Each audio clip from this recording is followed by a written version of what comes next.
बिस्मिल्लाहिर्रहमानिर्रहीम, अस्सलाम वालेकुम। आप देख रहे हैं द बीनर सलीम शो। आज की सबसे बड़ी खबर जो कि हॉट केक बनी हुई है वो ये है कि गुजरात के एक बहुत बड़े ख़ानदान, वो जो कहते हैं ना वड्डे वाले चौधरीज़, उनके बीच में फड्डा हो गया है।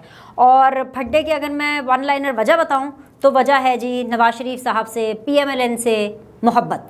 क्योंकि ख़ानदान का जो एक हिस्सा है, जो एक चौधरीज़ हैं, वो शरीफ्स की मोहब्बत में इस हद तक गिरफ़्तार हैं कि वो उनकी साइड दे रहे हैं। और जो बाकी भाई हैं और जो बाकी पार्टी के जो लोग हैं वो इमरान खान साहब के इतने शदीद किस्म के कहते हैं ना वो फॉलोअर हैं कि इस सियासत को लेकर के उनके ख़ानदान के अंदर फटा पड़ गया। ये वही सियासत है जिसे कहते हैं ना पॉलिटिकल पोलराइजेशन, एक टर्म है। ये वो टर्म है जिसका शिकार गुजरात का ये ख़ानदान भी हुआ है, जो कि बहुत एक पुराना ख़ानदान है, काफ़ी रुतबा भी रखता है, काफ़ी हैसियत भी रखता है। सियासत के अंदर तो इनके बंदों की बहुत ही ज़्यादा मांग होती है हर दौर में, दौर चाहे कोई भी हो। लेकिन ये वो चौधरीज़ हैं जो कि सियासत से कभी आउट नहीं होते हैं। लेकिन अब इनकी ख़ानदानी बातें जो है ना वो लीक आउट हो रही हैं और जो फड्डा है वो खुलकर सामने आ चुका है। मैं आपको आहिस्ता आहिस्ता इसकी तफसीलात भी बताऊंगी। इसके अलावा एक और अहम ख़बर ये है कि जो इमरान खान साहब हैं उन्होंने बाई इलेक्शंस के चलते, जो कि 17 जुलाई को होने हैं, उन्होंने डिसाइड किया है कि वो लाहौर का दौरा करेंगे।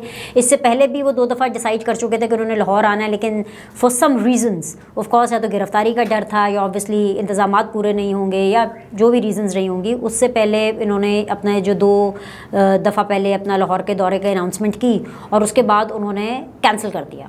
भी उठे, मूड नहीं बना, उन्होंने कहा नहीं जाना मैंने लाहौर। खैर अब फिर से कहा जा रहा है कि ये लाहौर आएंगे, तो इस हवाले से क्या ख़बरें निकलती हैं वो भी हम आप तक पहुंचाएंगे कि आ रहे हैं इमरान खान साहब के, नहीं आ रहे, और आ रहे हैं तो क्या करने आ रहे हैं। ठीक है, सो इन दोनों चीज़ों के ऊपर हम इस वीलॉग के अंदर बात करेंगे। लेकिन सबसे पहले वही जो मैंने कहा ना हॉट केक जो बना हुआ है वो ये है कि जी एक भाई साहब हैं, उनका नाम है चौधरी शुजात हुसैन साहब। उनके 2 साहबजादे हैं। एक साहबजादे हैं जी सालिक हुसैन साहब और एक साहबजादे हैं जी शाफे हुसैन साहब, जो कि दोनों पॉलिटिक्स में एक्टिव है। ये वो 2 साहबजादे हैं। इसके अलावा एक साहब है जिनका नाम है वजाहत हुसैन साहब, जो कि शुजात हुसैन साहब के भाई हैं। वजाहत हुसैन साहब पॉलिटिशियन भी हैं, ज़ाहिर सी बात है, कैबिनेट का हिस्सा पिछली हुकूमतों में रहे हैं, लेकिन अभी इस टाइम पे वो किसी हुकूमत का हिस्सा नहीं है। लेकिन वो गुजरात के अंदर बहुत ज़्यादा एक्टिव हैं और सियासत के अंदर भी एक्टिव हैं। और एक साहब है जिनका नाम है परवेज़ इलाही साहब, उनके साहबजादे हैं जी मुन्नस इलाही साहब। मुन्नस इलाही साहब इस टाइम पर अपोजिशन का मज़ा ले रहे हैं। खैर मज़ा क्या लेना है, उनकी चीखें निकल रही हैं मुन्नस इलाही साहब की।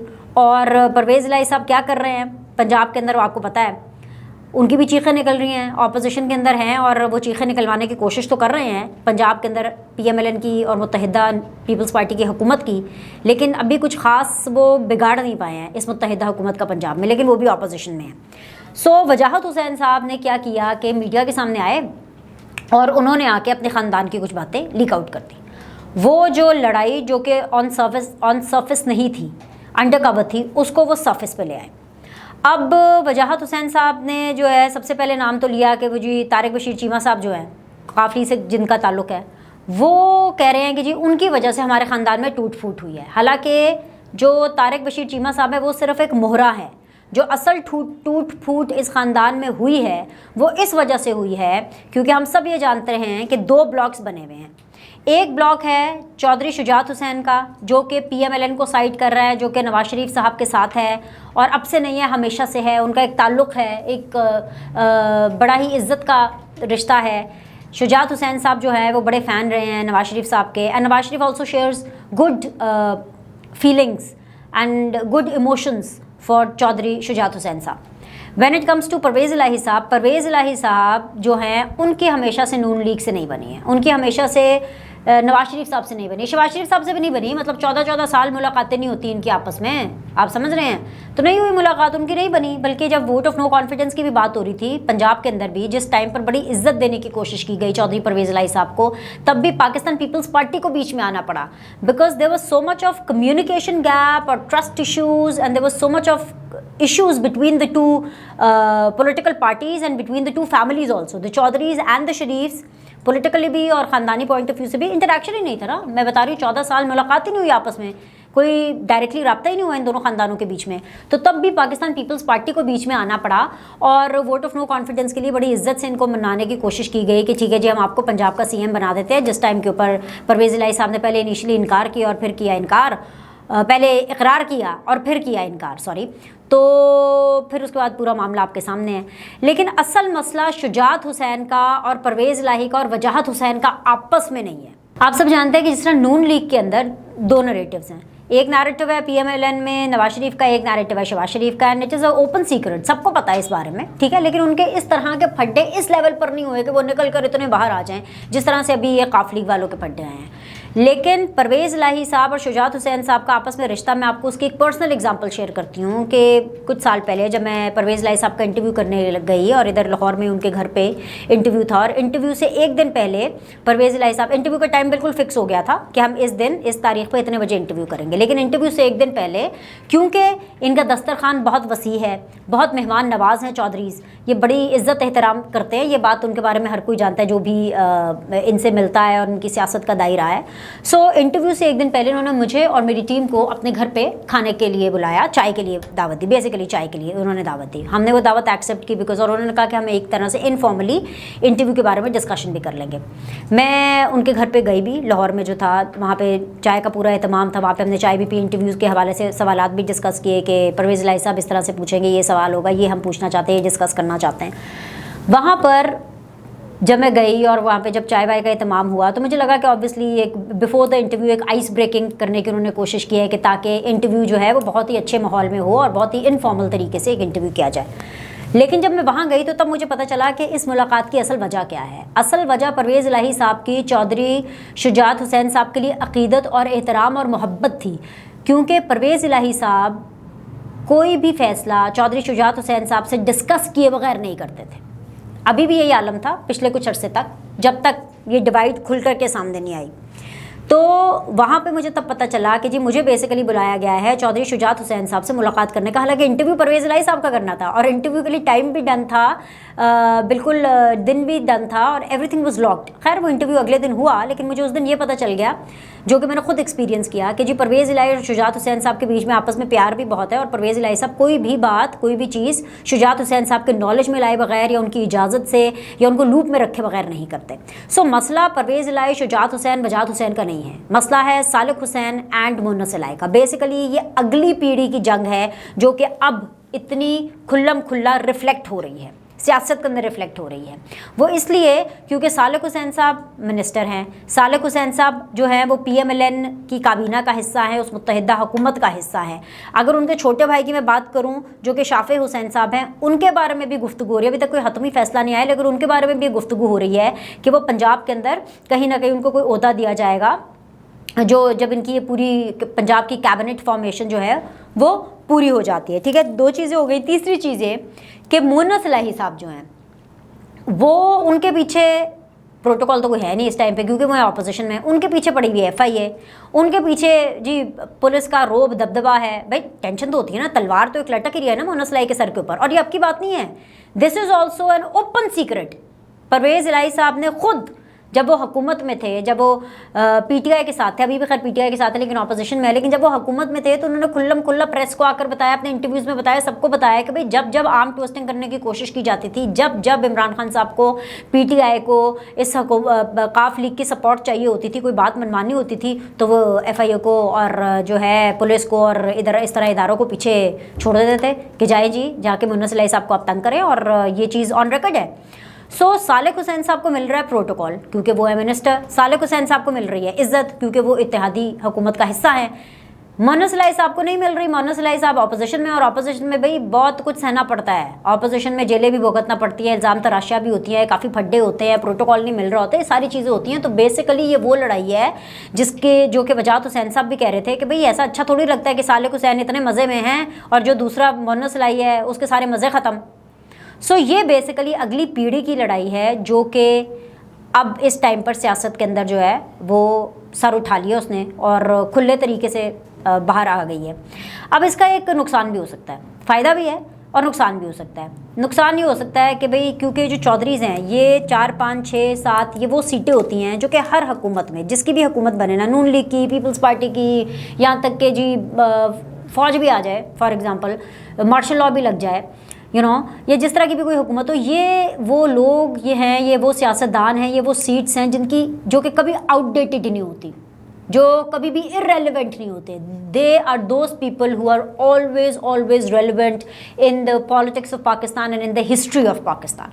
अब परवेज़ इलाही साहब का एक फड्डा रहा है नून लीग के साथ, वो फड्डा अब से नहीं है, वो 80s से है। मतलब कोई एक इनसे ऑब्वियसली कमिटमेंट की गई होगी परवेज़ इलाही साहब से 80s में 90s में कि भाई जब इनको मैंडेट मिलेगा फेडरल गवर्नमेंट का नून लीग को, तो ये पंजाब के अंदर जो है ऑब्वियसली कंसिडर करेंगे परवेज़ इलाही साहब को एज अ CM और फॉर अ गुड पोर्टफोलियो और फॉर अ गुड पोस्ट। लेकिन जब ऐसा हुआ तो परवेज़ इलाही साहब को कंसिडर नहीं किया गया। तो परवेज़ इलाही साहब ने बड़ा फील किया कि जी मुझे चीट करते हैं और इनकी कोई एक ज़बान नहीं है, ये शरीफ्स की, तो उनके तब से मामला ठीक नहीं है। लेकिन अगर शुजात हुसैन की बात करें, उनकी हमेशा से एक ताल्लुक़, एक दोस्ती, एक याराना, एक इज़्ज़त एहतराम नवाज शरीफ साहब से रहा है। और शुजात हुसैन साहब ने अभी भी, अब जिस तरह वजाहत हुसैन ने इतने बड़े बड़े इल्ज़ामात लगाए हैं चौधरी शुजात हुसैन साहब और उनके बेटे पे, इल्ज़ाम नंबर 1 क्या है कि भाई इन्होंने वोट ऑफ नो कॉन्फिडेंस के पूरे चक्कर के अंदर सिर्फ इसलिए कि जी मुत्तहिदा हुकूमत को वोट करें, इन्होंने आसिफ अली जरदारी से पैसे मांगे, वो भी रुपये नहीं डॉलर्स मांगे। फिर ये भी उन्होंने इल्ज़ाम लगाया कि जी जो शाफे हुसैन है, जो इनके छोटे साहबजादे शुजात हुसैन साहब के, वो ब्लैकमेल कर रहे हैं इनको मुत्तहिदा हुकूमत को कि जी उनको पंजाब के अंदर किसी किस्म की कोई सीट चाहिए, उनका भी कोई पावा जो है पंजाब के अंदर कोई स्ट्रॉन्ग हो, कोई बड़ा हो। सो ये वो इल्ज़ाम आते हैं जो वजाहत हुसैन साहब ने लगाए। लेकिन वो अलग बात है, इसका रिबटल भी आ गया, इसकी जो रिस्पॉन्स है, नॉट रिबटल बल्कि बेसिकली मैं तुम्हें ये कहूँगी कि रिस्पॉन्स आ गया, क्योंकि चौधरी शुजात हुसैन साहब ने ट्विटर के ऊपर 4-5 धक ठक ठक करके उनकी टीम ने ज़ाहिर उनसे पूछ के की होंगी, ट्वीट्स की हैं। और शुजात हुसैन साहब ये कह रहे हैं कि भाई अगर वजाहत हुसैन साहब ने बातें की हैं तो सरासर गलत हैं। आसिफ जरदारी जैसी जो इतनी सीनियर सीजन पॉलिटिशियन है, उस जैसी शख्सियत के ऊपर इल्ज़ामात लग रहे हैं, मेरे बेटे के ऊपर इल्ज़ामात लग रहे हैं। मैंने अपने बच्चों को ये तरबियत नहीं दी है। और जहाँ तक पार्टी की बात है, जहाँ इतनी पार्टियाँ बन रही हैं वहाँ एक और पार्टी बन जाएगी, ठीक है, फाइन। क्योंकि भाई वजाहत हुसैन साहब ने तो सीधा जो है ना, वो कहते हैं ना, तर्री लगा दी, एक क्या धमकी दे दी कि भाई बस ठीक है जो भी है, अगर आपने नहीं हुकूमत के साथ इत्तेहाद छोड़ा 30 जून तक तो मैं नई पार्टी बना लूँगा। तो खैर जी, अब ये मामला आता है। लेकिन ख़बर इसमें एक और ये भी है कि जो शुजात हुसैन, जो सालिक हुसैन है ना, वो अपने डिफरेंसेस को किसी ना किसी तरह अंडर कवर करने की कोशिश करेंगे।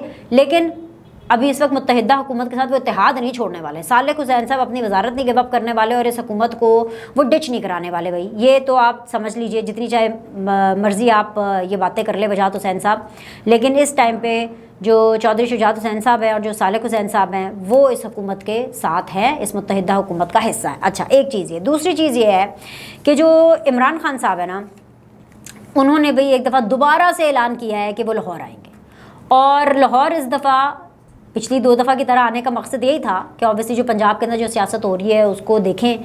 लेकिन इस दफ़ा एक और मकसद भी है, वो है बाई इलेक्शन, जो कि 17 जुलाई को होने हैं। मज़े की बात यह है कि लाहौर की जो 4 सीटें हैं, जो कि बहुत ज़्यादा इंपॉर्टेंट है, वैसे तो पूरी की पूरी 20 सीटें बड़ी इंपॉर्टेंट है, लेकिन जो 4 सीटें हैं ना, 158 PP, 167, 168 एंड 170, 158, 167, 168 एंड 170, ये चारों सीटें बड़ी ज़्यादा ज़रूरी हैं। और इसलिए ज़रूरी हैं क्योंकि पिछली दफ़ा जब यहाँ पर इलेक्शन हुआ था तो वो पाकिस्तान तहरीक इंसाफ ने जीती थी। और अब जो है ये जो चारों सीटें हैं, इसके ऊपर नून लीग ने उन कैंडिडेट्स को खड़ा किया है जो कि लास्ट टाइम PTI ने खड़े किए थे। समझ रहे हैं आप? आ रही है समझ आपको? तो इमरान खान के बेसिकली अब क्या तरोप के एक के है, वो नए एक के हैं। उन्होंने ऑब्वियसली, क्योंकि उनके कैंडिडेट्स जो है वो नून लीग ने ले लिए हैं आगे, क्योंकि अलीम खान के साथ भी आपको पता है ना, उनका 36 का आंकड़ा जुदाई हो गई है। अलीम खान साहब के साथ भी जो सच्ची मोहब्बतें थी इमरान खान साहब की, वो अभी ख़त्म हो गई हैं। तो अलीम खान साहब जो है वो इत्तेहादी हुकूमत के साथ हैं।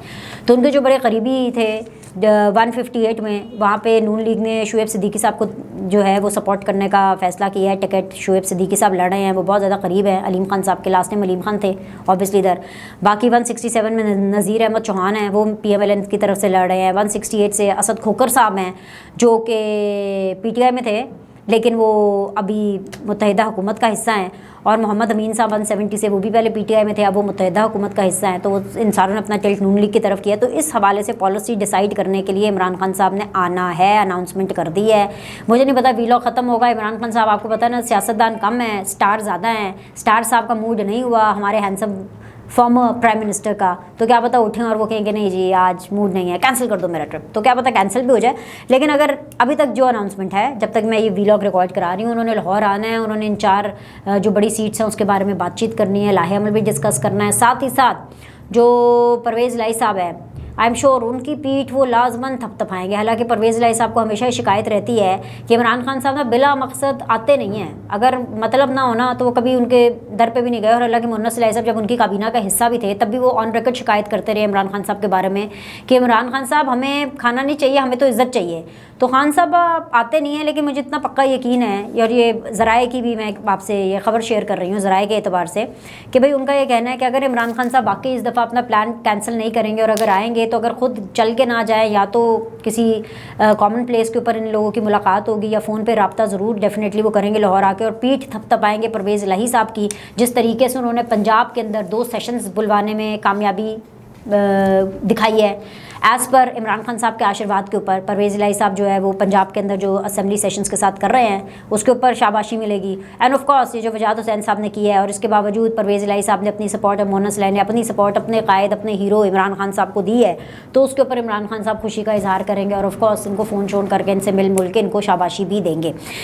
तीसरी चीज़ ये, अब क्योंकि इमरान खान साहब की बात हो रही है और बाई इलेक्शंस की बात हो रही है, तो यहाँ पर ये कहना कुछ गलत नहीं होगा कि वो जो ओथ टेकिंग सेरेमनी थी बाकी काबीना की पंजाब के अंदर, वो अब थोड़ी और डिले हो गई है। पहले इतलात ये आ रही थी कि वो शायद आजकल में हो जाए, लेकिन अब वो डिले हो गई है। उसकी वजह ये है कि अभी तक काबीना जो है मुकम्मल तौर पर नहीं बनी है, क्योंकि 17 जुलाई को क्योंकि बाई इलेक्शन है, तो नून लीग ये चाह रही है और मुत्तहिदा हुकूमत ये चाह रही है कि बाई इलेक्शंस के बाद जो है बाकी अपनी काबीना को फाइनलाइज करें और तब उससे हल्फ उठाएं। उसकी वजह यह है क्योंकि जो लोग अब कैंपेनिंग कर रहे हैं और जिन जिन लोगों ने इलेक्शंस लड़ना है वो तमाम अपने लोगों को अपने हल्कों में जाके यही बोल रहे हैं कि भाई 80 जितांगे तो सानू वजारत मिलेगी तो फिर असी तुहाडे काम करांगे, ठीक है। सो वो कहते हैं ना मौके पे चौका, इसको कैश 22 सिचुएशन समझ के PMLN ने और मुत्तहिदा हुकूमत ने अभी ये डिसाइड किया, मतलब ज़्यादा PMLN ने, पाकिस्तान पीपल्स पार्टी तो कब से कह रही है, 4 दफ़ा तो आसिफ अली जरदारी आ चुके हैं हमजा शहबाज से मिलने के लिए कि भाई आएँ और काबीना के को जो है वो फाइनलाइज़ करें। तो अब ये डिसीजन हुआ है एज़ ऑफ नाउ कि वो जो आज और कल जो ओथ टेकिंग का कहा जा रहा था और जो सुन रहे थे वो अभी आज और कल नहीं होंगी, वो अब होगी इस बाई इलेक्शन के बाद। और उससे यह है कि एक इंसेंटिव भी मिलेगा ना, वो उन लोगों को इंसेंटिव भी मिलेगा कि भाई आप तुसी साडे बंदियां नूं जिताओ, असी बनांगे वजीर तो फिर असी तुहाडे काम करांगे, हल्के च फिर कम होएगा तुहाडा। तो ये बेसिकली वो एक मेंटालिटी और एक ये वो इंसेंटिव भी है जो कि उन लोगों को दिया जा रहा है। तो लिहाजा अब 17 जुलाई के बाद ही इस काबीना का हल्फ जो है वो मुकम्मल होगा। पता नहीं वो भी होता है कि नहीं होता, मतलब पंजाब काबीना तो मुझे लग रहा है कि ऐसे लग रहा है जैसे ग्रेट वॉल ऑफ चाइना बन रही है, पता नहीं इन्होंने कितना टाइम लगाना है काबीना मुकम्मल करने में। और आखिरी चीज़ जिसके ऊपर मैं अपने आज का वीडियो ख़त्म करना चाहती हूँ, क्योंकि बड़ी ज़्यादती होगी कि हम कप्तान की बात कर रहे हैं और हम वसीम अकरम प्लस की बात ना करें। हालांकि ये कल की खबर है, लेकिन फिर भी इसको आज मैं ज़रूर अपने इस वीडियो में शामिल करना चाहती हूँ, क्योंकि मुझे लगेगा कि ये ज़्यादती है। देखिए ना, हम वोट को इज़्ज़त दो के बारे में बात करते हैं, तो भाई वोट तो उस्मान बुज़दार को भी मिले थे ना, वसीम अकरम प्लस को भी मिले थे ना वोट। तो वसीम अकरम प्लस के जो वोट मिले थे उनकी भी इज़्ज़त करनी चाहिए। वो बेचारे कभी इस अदालत जा रहे हैं, कभी इन लोगों के सामने रो रहे हैं, अदालतों में लिख के दे रहे हैं कि भाई तुसी मैनू सीरियस लवो, मैं वज़ीर आला रहा इस मुल्क दा, इस सूबे दा जिहदा नाम है पंजाब, सब तो वड्डा सूबा है। अब सब तो वड्डे सूबे दे जेरे वसीम अकरम प्लस ने, उनको गाड़ी भी ख़राब मिली हुई है, उनके पास कोई अपनी स्टाफ भी नहीं दिया हुआ, उनको कोई सिक्योरिटी भी नहीं दी हुई। बड़ी ज़्यादती है, वैसे बड़ी ज़्यादती है। मतलब खान साहब के पास तो अपनी फॉर्मर प्राइम मिनिस्टरशिप की जो है वो सिक्योरिटी और वो तमाम तरमरात हैं इमरान खान साहब के पास। अभी भाई इनको चाहिए कि भाई ये उस्मान बुज़दार साहब को भी दें। सो प्लीज़ इनको बिल्कुल मिलनी चाहिए उस्मान बुज़दार साहब को। आपको अच्छा लगे ना लगे, वसीम अकरम प्लस की परफॉर्मेंस रही हो ना रही हो, लेकिन देखें वो पाकिस्तान की तारीख़ में सबसे बड़े सूबे के 3.5 साल वज़ीर आला रहे हैं, और बहैसियत एक फॉर्मर CM के जो मरात, जो पर्क्स, जो फैसिलिटीज़ या जो उनका राइट बनता है वो तो उनको मिलना चाहिए, ठीक है। दे उनको सिक्योरिटी, भाई गड्डी भी उन्होंने चंगी दवो, अच्छी दवो गड्डी उन्होंने, सिक्योरिटी दवो तो उन्होंने, डोमेस्टिक स्टाफ भी दवो उन्होंने, तो ये बहुत ज़्यादा ज़रूरी है उनको देना। और इसलिए भी ना कि देखें सबसे ज़्यादा, वैसे खान साहब ये आप ना बुज़दार साहब को भूल गया, वसीम अकरम प्लस कहते रहे जब आप दौरे हुकूमत में थे। सबसे पहले आपने आधे मुँह से उनसे कहा बुज़दार हट जाओ, ठक करके उन्होंने इस्तीफ़ा आपकी टेबल पर रखा है।